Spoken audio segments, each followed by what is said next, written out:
حضرت عمر فاروق رضی اللہ تعالیٰ عنہ، جن کے پاک نام پر آج مسلمانوں کو فخر ہے اور جن کے جوش و ایمانی سے آج 1300 برس تک کافروں کے دل میں خوف ہے، اسلام لانے سے قبل مسلمانوں کے مقابلے اور تکلیف پہنچانے میں بھی ممتاز تھے۔ آپ صلی اللہ علیہ وسلم کے قتل کے در پہ رہتے تھے، نعوذ باللہ۔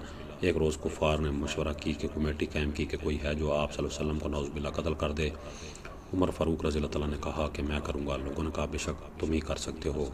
حضرت عمر فاروق رضی اللہ تعالیٰ عنہ تلوار لٹکائے ہوئے اٹھے اور چل دیے۔ اسی فکر میں جا رہے تھے کہ ایک صاحب جن کا نام حضرت سعد بن ابی وقاص ہے اور بعدوں نے ان کا نام حضرت نعیم بھی لکھا ہے، انہوں نے پوچھا کہ عمر کہاں جا رہے ہو؟ کہنے لگے کہ نعوذ باللہ محمد صلی اللہ علیہ وسلم کے قتل کی فکر میں ہوں۔ سعد نے کہا کہ بنو ہاشم اور بنو زہرہ اور عبد المناف سے کیسے مطمئن ہو گئے کہ تم کو بدلے میں قتل کر دیں گے؟ اس جواب پر بگڑ گئے اور کہنے لگے کہ معلوم ہوتا ہے کہ تم بھی بے دین ہو گئے ہو، یعنی مسلمان ہو گئے ہو۔ لا پہلے تجھے کوئی نپٹا دوں۔ یہ کہہ کر تلوار سونت لی اور حضرت سعد رضی اللہ عنہ نے یہ کہا کہ میں بھی مسلمان ہو گیا ہوں۔ تلوار سنبھالی، دونوں طرف سے تلوار چلنے لگی کہ حضرت سعد رضی اللہ تعالیٰ عنہ نے کہا کہ پہلے اپنے گھر کی خبر تو لو، تیری بہن اور بہنوئی دونوں مسلمان ہو چکے ہیں۔ یہ سننا ہی تھا کہ غصے سے بھر گیا اور سیدھا بہن کے گھر گئے۔ وہاں حضرت خباب رضی اللہ تعالیٰ عنہ کواڑ بند کیے ہوئے تھے، دونوں میاں بیوی قرآن پاک کی تلاوت کر رہے تھے۔ حضرت عمر رضی اللہ تعالیٰ عنہ نے کواڑ کھلوائی، ان کے بعد سے حضرت خباب رضی اللہ تعالیٰ عنہ جلدی سے اندر چھپ گیا اور وہ صحیفہ بھی جلدی میں باہر رہ گیا جس پر قرآن آیات لکھی ہوئی تھی۔ ہمشیرہ نے دروازہ کھولا۔ حضرت عمر رضی اللہ تعالیٰ عنہ کے ہاتھ میں کوئی چیز تھی جس کو بہن کے سر پہ مارا، جس سے خون بہنے لگ گیا اور کہا اپنی جان کے دشمن تو بھی بددین ہو گئی ہے۔ اس کے بعد گھر ہے اور پوچھا یہ کیا کر رہے ہو، یہ آواز کس کی تھی؟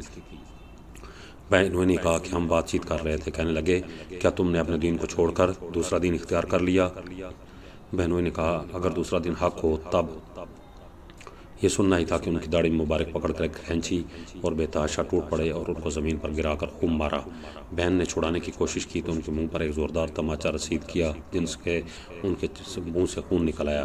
وہ ابھی آخر حضرت عمر رضی اللہ تعالیٰ کی بہن تھی۔ کہنے لگی کہ اے عمر، ہم کو اس وجہ سے مر جاتا ہے کہ ہم مسلمان ہو گئے ہیں؟ بے شک ہم مسلمان ہو گئے ہیں، تجھ سے جو ہو سکتا ہے تو کر لے۔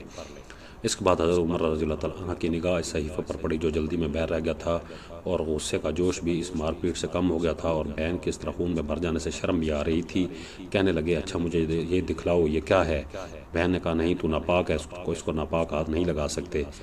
بہرحال اصرار کے بعد بے وضو اور غسل کے دینے کو تیار ہوئی تو حضرت عمر رضی اللہ عنہ نے غسل کیا، اس کو لے کر پڑھا۔ اس میں سورۃ طٰہٰ کی آیات لکھی تھی، اس کو پڑھنا شروع ہی کیا تھا، پڑھا ہی تھا کہ حالت بدل گئی اور کہنے لگے اچھا مجھے بھی آقا محمد صلی اللہ علیہ وسلم کی خدمت میں لے چلو۔ یہ الفاظ سن کر حضرت خباب رضی اللہ تعالیٰ اندر سے نکلے اور کہا اے عمر، تمہیں خوشخبری دیتا ہوں کہ کل شام پنجشنبہ میں حضور پاک صلی اللہ علیہ وسلم نے دعا مانگی تھی کہ یا اللہ عمر رضی اللہ تعالیٰ عنہ اور ابو جہل میں سے جو تجھے زیادہ پسند ہو اس کو اسلام کی قوت عطا فرما، کیونکہ یہ دونوں قوت میں مشہور تھے۔